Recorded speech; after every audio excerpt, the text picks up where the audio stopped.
Welcome to the bird media. నేను మీ పవన్ కృష్ణమూర్తి. ఈ సమాజంలో టెక్నాలజీ పెరిగే కొద్దీ లేదా సైన్స్ని ఎవాల్వ్ చేసే కొద్దీ మంచి ఎక్కువ జరుగుతుందా, చెడు ఎక్కువ జరుగుతుందా, దీని మీద మీ సెపరేట్ కామెంట్స్ అనేవి సపరేట్గా చేయండి. సో సబ్జెక్ట్లోకి వెళ్తే ఎందుకు ఈ మాట అనాల్సి వచ్చింది అంటే, నేను ఆల్రెడీ చెప్పాం, మాతృత్వం అనేది ఒక వరం. దాని గురించి నేను ఆల్రెడీ మాట్లాడడం జరిగింది. అలాగే ఈ టెస్ట్ ట్యూబ్ బేబీ సెంటర్ ఏదైతే ఉందో, ఫర్టిలిటీ సెంటర్ సృష్టి, దాని అరాచకాలన్నీ కూడా బయటకు వస్తున్నాయి. నిన్న జరిగినటువంటిది చూస్తే కేవలం డబ్బుల కోసం వాళ్ళకి ఐవీఎఫ్ చేయకుండా, లేదు సరోగసీ అనేటువంటి పేరుతోటి 40 లక్షల రూపాయలు వసూలు చేసి ఒరిస్సాలో ఎక్కడో ఒక గిరిజన గ్రామంలో ఉన్నటువంటి దంపతుల దగ్గర బిడ్డని కొని ఎవరికో ఇచ్చారు. ఢిల్లీలో వాళ్ళు హైదరాబాద్ వచ్చారు. ఎందుకంటే అనారోగ్యం పాలైతే ఆ బిడ్డకి డాక్టర్ దగ్గరికి తీసుకెళ్తే ప్రతిసారి ఇలా అనారోగ్యం వస్తుంది, ఏంటి సంగతి అని చెప్తే క్యాన్సర్ ఉంది అని చెప్పి అన్నారట. క్యాన్సర్ ఉండడం ఏంటి, అసలు మా ఇంట్లో ఎవరికి లేదు క్యాన్సర్, ఇది సరోగసీ ద్వారా చేయించుకున్నప్పుడు క్యాన్సర్ ఎలా అటాక్ అవుతుంది ఇది అని చెప్పి అన్నీ చెక్ చేయించుకుంటే చివరికి వచ్చి హైదరాబాద్లో నిన్న పోలీసులు కంప్లైంట్ ఇచ్చారు. ఆ టెస్ట్లో వచ్చినటువంటి రిపోర్ట్స్ ఏంటంటే, అసలు తల్లిదండ్రుల డిఎన్ఏతో కూడా ఆ బిడ్డ మ్యాచ్ అవ్వలేదంటే, అసలు వాళ్ళకి సంబంధించినటువంటి స్పర్మ్ అండ్ ఎగ్ తోటి ఆ కృత్రిమ గర్భధారణ జరగలేదు అనేది వాస్తవంగా తేలింది. సో ఇది వాళ్ళు చేసినటువంటి అరాచకం అనుకుంటే పొరపాటు. దీనికి మించి చేశారు. అసలు ఎవరు ఏంటి అనేది కూడా తెలియకుండా ఇష్టం వచ్చినట్టు స్పర్మ్ని ఎగ్ని వాళ్ళు కలెక్ట్ చేసి, అండాన్ని వీర్యాన్ని కలెక్ట్ చేసి ఇష్టం వచ్చినట్టు వివిధ రాష్ట్రాల్లో వాళ్ళ వ్యాపారం చేసుకున్నారు. మనకి సినిమాల్లో చూసాం, గతంలో కూడా ఎగ్జాంపుల్ చెప్పాలంటే విక్కీ డోనర్ అని చెప్పి మనం చూసాం హిందీలో. తెలుగులో సుమంత్ తనికెళ్ళ భరణి కూడా చేశారు సినిమా. సో అది స్పర్మ్ డొనేషన్కి సంబంధించినటువంటి అంశం అనుకుందాం. అదేం సిగ్గుపడాల్సినటువంటి అంశం కానే కాదు. అలాగే చాలా దేశాల్లో దీనికి సంబంధించి అడ్వాన్స్ టెక్నాలజీ కూడా ఉంది. ఇదేం లీగలే, అదేమి ఇల్లీగల్ కూడా కాదు. లీగల్గా సర్టిఫికేషన్ భారత ప్రభుత్వం దగ్గర పర్మిషన్ తీసుకొని పిల్లలు లేనటువంటి వాళ్ళకి పిల్లల్ని కల్పించడం, అలాగే దానికి సర్టిఫికేషన్ కూడా ఉంటుంది. పూర్తిగా అగ్రిమెంట్, కాంట్రాక్ట్ ఇవన్నీ రాసుకుంటారు లీగల్గా, ఎప్పుడు ఎటువంటి ఇబ్బంది కలగకుండా. అలాగే గోప్యత అనేది కూడా ఉంటుంది. ఇవన్నీ కూడా పరిగణలోకి తీసుకుంటాం. అయితే ఇక్కడ ఏం చేస్తుంది ఈ సృష్టి టెస్ట్ ట్యూబ్ సెంటర్ ఏదైతే ఉందో, ఫర్టిలిటీ సెంటర్, వీళ్ళు చేసిన పని ఏంటో తెలుసా? ఇన్ జనరల్గా ఈ స్పర్మ్ డోనర్స్ ఉంటారు, వాళ్ళ హెల్త్ ఎలా ఉంది, వాళ్ళ డిఎన్ఏ ఏంటి, వాళ్ళకి ఏమన్నా వంశపారంపరంగా వచ్చేటువంటి వ్యాధులు ఉన్నాయా, ఇవన్నీ టెస్ట్ చేసిన తర్వాత అప్పుడు వాళ్ళ దగ్గర నుంచి కలెక్ట్ చేసుకుంటారు. అందులో స్వచ్ఛందంగా ఇచ్చేవాళ్ళు ఉంటారు, డబ్బుల కోసం ఇచ్చేవాళ్ళు ఉంటారు, సేమ్ యాజ్ మన సినిమాలో చూపించినట్టుగా. నేను కూడా ఎవరో మిత్రుడు అడుగుతున్నారు, ఈ వార్త చూసిన తర్వాత నువ్వు కూడా చేయొచ్చు కదా అంటే, పిచ్చిగా మాట్లాడ, నాకు అలాంటి పనులు అవసరం లేదు అలా అని చెప్పి నేను దాన్ని తప్పు అని కూడా అనట్లేదు. బట్ జరుగుతున్నటువంటి వాస్తవాలు నీకు ఏం తెలుసు అసలు ఆ సృష్టికి సంబంధించినటువంటి దానికి? ఇది కేవలం బయటపడింది, ఇలాంటివి ఇంకెన్ని ఉన్నాయో అంటే ప్రభుత్వాల దగ్గర పర్మిషన్స్ తీసుకుంటున్నారు, తీసుకునే దాంట్లో ఎంత జెన్యూన్గా ఉన్నారు, వీళ్ళ దగ్గర నిజంగా ఆ ఎక్విప్మెంట్ ఇవన్నీ ఉన్నాయా లేదా, వీళ్ళు జాగ్రత్తగా చేస్తున్నారా లేదు ఇష్టం వచ్చినట్టు వ్యాపారపరంగా చేసుకుంటూ ఇలాగా వెళ్తున్నారా, ఇవన్నిటి మీద ఒక పర్యవేక్షణ అనేది కరువు అవుతుంది. వీళ్ళు చూస్తే నిన్న చెప్పినట్టుగా ప్రచారానికి కొన్ని కోట్ల రూపాయలు తగలేస్తారు. ఎక్కడి నుంచి వస్తుందంటే, ఇగో ఇలాంటి పిల్లలు లేనటువంటి వాళ్ళు, ధనవంతులు, బయటికి చెప్పలేరు కదా, వాళ్ళ పేర్లు కూడా బయటికి రావు. నయనతారకు సంబంధించినటువంటి ఇష్యూ, తన సెలబ్రిటీ కాబట్టి చెప్పింది, నాకు ఉన్నటువంటి ఇష్యూ వల్ల సరోగసీ ద్వారా పిల్లల్ని మేము కనడం జరిగింది అని చెప్పి. సో ఏ గర్భంలో ప్రవేశపెట్టారు, ఎవరు వాళ్ళకి జన్మనిచ్చారు అనేటువంటిది చాలా గోప్యంగా ఉంచుతున్నారు, బయటికి తెలియనివ్వరు. ఇలా చాలా జరుగుతూ ఉంటాయి.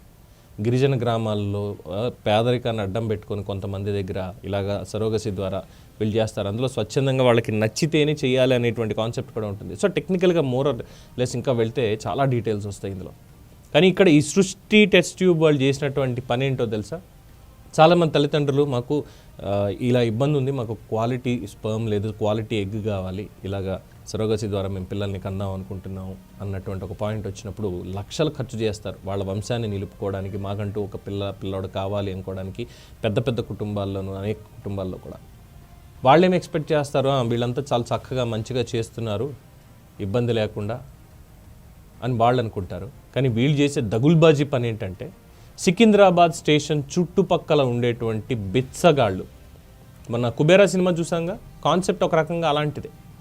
బిచ్చగాళ్ళు వాళ్ళని కూర్చోబెట్టి వాళ్ళకి బీర్లు బిర్యానీలు పెట్టి వాళ్ళ దగ్గర నుంచి స్పర్మ్స్ అండ్ ఎగ్స్ కలెక్ట్ చేసుకుంటున్నారు. అలాగే సిగ్గుపడేటువంటి వాళ్ళు, అమ్మో ఇదేంటో మాకు తెలియదు ఎందుకు ఇదంతా అనుకునేటువంటి వాళ్ళందరినీ తీసుకెళ్ళి సపరేట్గా వేరే ఒక రూమ్స్ ఏర్పాటు చేసి పార్న్ ఫిల్మ్స్ చూపించి వాళ్ళ దగ్గర నుంచి కలెక్ట్ చేసుకోవడం, ఇలాంటి కార్యక్రమాలు చేశారు.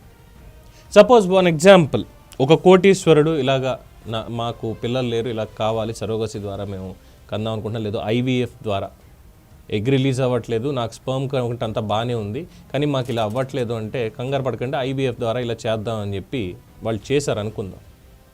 ఆ ఎగ్ ఎక్కడి నుంచి కలెక్ట్ చేశారు ఏంటి అనేది వాళ్ళకి చెప్తారా? చెప్పరు. ₹1,00,00,000 దాకా కలెక్ట్ చేస్తారు. తీసుకొచ్చేది ఎక్కడి నుంచి? ఈ బిచ్చగాళ్ళ దగ్గర నుంచి. పోనీ వీళ్ళకి అనారోగ్యం ఉందా లేదా అని ఏమైనా టెస్ట్ చేస్తున్నారా వీళ్ళు? ఆ టెస్టింగ్స్ కూడా సరిగ్గా చేయట్లేదు. ఆ పైకి బాగానే కనిపించారా, బాగానే ఉన్నారా, ఓకే తీసుకొచ్చేసేయండి. ఇలాగా ఎంతోమంది ఆరోగ్యాలతోటి ఆటలు ఆడుకుంటూ వీళ్ళు చేసినటువంటి ఈ దుర్మార్గపు పనులన్నీ కూడా నిన్న మొత్తానికి బయటపడ్డాయి. చాలా విస్తుపోయేటువంటి నిజాలు. సికింద్రాబాద్ రైల్వే స్టేషన్ పరిసర ప్రాంతాల్లో ఉండే బుచ్చగాళ్ళు, అమాయకుల్ని గుర్తించి వాళ్ళకి బీర్లు, డబ్బులు, బిర్యానీ ఆఫర్ చేస్తూ ఈ స్పర్మ్స్ని వాళ్ళు కలెక్ట్ చేసేవాళ్ళు. సో 4 ఏళ్ల కింద సికింద్రాబాద్లో ప్రారంభించిన ఈ సంస్థకి సృష్టి టెస్ట్ ట్యూబ్ బేబీ సెంటర్తో, అలాగే ఇక్కడ ఇండియన్ స్పర్మ్ టెక్ అనే సంస్థ కూడా ఉంది. ఇండియన్ స్పర్మ్ టెక్, వీళ్ళు సృష్టి టెస్ట్ ట్యూబ్ బేబీ వాళ్ళు ఇద్దరు కలిసి ఇదంతా చేశారు. అలాగే మీరు స్పర్మ్ దానం చేయండి, డొనేట్ చేయండి, పిల్లలు లేని వాళ్ళకు ఉపయోగపడుతుందంటూ ప్రచారాలు కూడా చేసేవాళ్ళు, క్యాంపెయిన్స్ రన్ చేసేవాళ్ళు. ఇదేం తప్పుడు పని కాదు. మనం ఇన్ జనరల్గా బ్లడ్ డొనేషన్ క్యాంప్స్కి సంబంధించి మనం చూస్తూ ఉంటాం. రక్తదానం మహాభాగ్యం, రక్తదానం చేయండి, ఇంకొక ప్రాణాన్ని కాపాడండి అని చెప్పి ఎంతోమంది రెగ్యులర్గా చేస్తూ ఉంటారు. ప్రతి 3 నెలలకి 6 నెలలకు ఒక్కొక్కసారి. అందులో గత 10-15 ఏళ్ళు కాదు, 20 ఏళ్ళుగా కూడా డొనేట్ చేసేటువంటి వాళ్ళు ఉన్నారు. చాలా మంచి కార్యక్రమం. అలాగే ఇది కూడా అలాంటిదే. పిల్లలు లేని వాళ్ళకి పిల్లల్ని కేవలం టెక్నికల్గా రైట్ ఇలాంటి చేస్తున్నారు. సరే, దీని ద్వారా ఇలాగా వేరే వాళ్ళ కుటుంబాల్లో కూడా పిల్లల్ని చూసుకుని వాళ్ళు హ్యాపీగా ఉంటున్నారు అన్న ఒక మంచి కాజ్ని తీసుకుంటే, వీళ్ళేమో దీన్ని వ్యాపారం చేసేసి లక్షలు కోట్లు గడిస్తూ వాళ్ళ జీవితాలని నాశనం చేస్తున్నారు, జీవితాలతో ఆడుకుంటున్నారు. సో పోలీసులు చెప్తున్నటువంటివి చూస్తే ఇక్కడ స్పర్మ్ వాళ్ళు ఇస్తే 4,000 వరకు ఇచ్చేవాళ్ళు. అలాగే వీళ్ళకి కూడా వీడియోలు చూపించి శాంపిల్స్ కలెక్ట్ చేయడాలు ఇవన్నీ చేసేవాళ్ళు. అలాగే మహిళలకి 10,000 నుంచి 25,000 వరకు ఇచ్చేవాళ్ళు. ఇలా సేకరించినటువంటి ఈ వీర్యాన్ని అండాలని ఇక్కడి నుంచి గుజరాత్లోని అహ్మదాబాద్కి అక్కడి నుంచి తరలించేవాళ్ళు. అలాగే ఇక్కడ ప్రభుత్వం నుంచి మాకు అన్ని పర్మిషన్స్ ఉన్నాయని నిర్వాహకులు చెప్తున్నప్పటికీ కూడా ఎలాంటి అనుమతులు లేవు అంటూ పోలీసులు వెల్లడిస్తున్నారు. దాడుల్లో 20 మంది నుంచి సేకరించిన నమూనాలు, రికార్డులను పోలీసులు స్వాధీనం చేసుకున్నారు. నార్త్ జోన్ డీసీపీ సాధన రష్మి పెరుమళ ఆధ్వర్యంలో ప్రత్యేక పోలీస్ బృందం నిన్న నిఘా పెట్టి మరి ఈ సృష్టి దాని మీద కంప్లీట్ ఇన్వెస్టిగేషన్ అయితే చేస్తున్నారు. అలాగే ఐవీఎఫ్ సరోగసీ ర్యాకెట్ వెనక ఇంకా ఎవరున్నారు అనేది. అలాగే ఇక హెచ్ఆర్సీ కూడా, హ్యూమన్ రైట్స్ కమిషన్ కూడా దీన్ని సుమోటోగా తీసుకుంది. ఇలాగ అక్రమ సరోగసీ, శిశువులని అమ్మేటువంటి వ్యవహారం మీద మానవ హక్కుల సంఘం దీనికి సంబంధించి సికింద్రాబాద్లో ఉన్న యూనివర్సల్ సృష్టి ఫర్టిలిటీ సెంటర్, అలాగే హైదరాబాద్, విజయవాడ, విశాఖపట్నం అంతటా ఉన్న అనుబంధ క్లినికుల్లో చట్టవిరుద్ధమైన అనైతిక పద్ధతులకు సంబంధించి దీని మీద సుమోటోగా కేసు నమోదు చేసి ఆగస్టు 28లోగా నివేదిక అందజేయాలంటూ రాష్ట్ర ఆరోగ్య, వైద్య, కుటుంబ సంక్షేమ కార్యదర్శికి ఆదేశాలు జారీ చేసింది. దీనికి ఇంకా ఎగ్జాంపుల్ చెప్పాలంటే, సూర్య ట్విన్స్ కింద చేసినటువంటి ఒక సినిమాలో క్లైమాక్స్ ఎవరన్నా చూడండి. అంటే నేను ఎక్స్ప్లెయిన్ చేయడానికి కూడా కాస్త ఇబ్బంది పడుతున్నాను. సిగ్గు కాదు, భయం కాదు, ఎక్స్ప్లెయిన్ చేయడానికి నాకు చాలా చిరాగ్గా ఉంది. ఎందుకంటే ఆ డైలాగులు చెప్పడం అనేది చాలా ఇబ్బందికరంగా ఉంటుంది. ఒకసారి వెతికి సూర్య ట్విన్స్గా చేసినటువంటి దాంట్లో లాస్ట్లో సచిన్ కేడ్కర్ వాళ్ళ నాన్న కింద నటించినప్పుడు ఒక డైలాగ్ చెప్తాడు. అది వినండి ఒకసారి. సేమ్ ఇక్కడ అలాగే కనిపిస్తుంది. ఎవరు ఏంటి అనేది కూడా తెలియకుండా సికింద్రాబాద్ దగ్గర రైల్వే స్టేషన్ దగ్గర ఉండేటువంటి బెచ్చగాళ్ళని, లేదంటే రోజు కూలీలని, ఎక్కడ పడితే అక్కడ వీళ్ళందరినీ తీసుకెళ్ళి మీరు డొనేట్ చేయండి డబ్బులు ఇస్తాం. ఏంటి వ్యాపారం ఇది? ఇలాంటి వాటిని చట్ట వ్యతిరేక కార్యకలాపాలు అనాలి. పొరపాటున వీళ్ళలో ఎవరికైనా ఎయిడ్స్ ఉంటే, ఎవరికైనా క్యాన్సర్ ఉంటే, ఎవరికైనా వేరే వ్యాధులు ఉంటే, జెనెటికల్లీ ఆ వ్యాధులు ఆ పుట్టబోయేటువంటి బిడ్డకి వెళ్ళవా? ప్రాణాలకు ప్రమాదం కాదా? వాళ్ళ కళల్ని చిదిమేసినట్టే కదా. కొంతమంది అప్పు చేసైనా సరే పిల్లలు కావాలని చెప్పి ఇలాంటి కార్యక్రమాలకు వెళ్తూ ఉంటారు. ఐవీఎఫ్కి, లేదు అంటే టెస్ట్ ట్యూబ్, లేదంటే సరోగసి, ఇలాంటి వాటికి పర్వాలేదు, డబ్బులు ఎంత ఖర్చు అయినా పర్లేదు, ఆస్తులమైనా సరే మనకు కావాలి, మనకు పిల్లలు కావాలి అనుకునే వాళ్ళు ఉంటారు. వాళ్ళ జీవితాలు నాశనం అయిపోతున్నాయి ఇలాంటి వాళ్ళ వల్ల. చదువుకుని ఏం సంస్కారం అండి? ఏం నేర్పింది ఆ చదువు? వైద్య వృత్తిలో కూడా ఇది ఒక భాగమే కదా.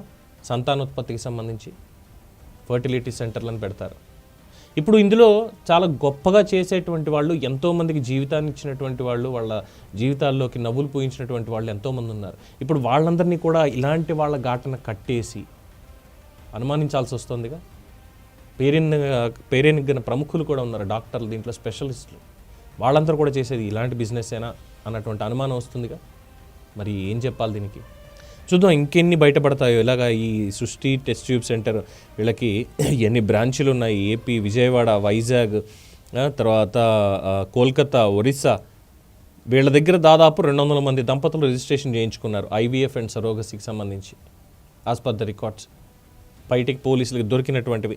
ఇక మిగతావి ఎన్నున్నాయి ఏంటనేది తెలియదు. అలాగే ఇక్కడ చాలామందికి ఫోన్ చేసి మీరు ఇక్కడ ట్రీట్మెంట్ చేసుకున్నారా, ఎప్పుడు చేసుకున్నారు ఏంటంటే సగం మంది చెప్తున్నారు అసలు మిగతా వాళ్ళు ఫోన్ కూడా ఎత్తట్లా ఈ న్యూస్ చూసిన తర్వాత. ఇప్పుడు వాళ్ళ పరిస్థితి ఏంటి, లోపల కుమిలిపోవడం. సో ఇలాంటివి కూడా జరుగుతున్నాయి సమాజంలో. ఎలా కట్టడి చేయాలి, ఎవరు దీనికి బాధ్యత వహించాలి, దీని మీద మీ అభిప్రాయాన్ని కామెంట్స్ రూపంలో తెలియజేయండి. చూస్తూనే ఉండండి ఇది బర్డ్ మీడియా. ఈ వీడియో కనుక మీకు నచ్చినట్టయితే లైక్ చేయండి, షేర్ చేయండి, సబ్స్క్రైబ్ చేయండి. అలాగే పక్కనే ఉన్న బెల్ ఐకాన్ని క్లిక్ చేయండి.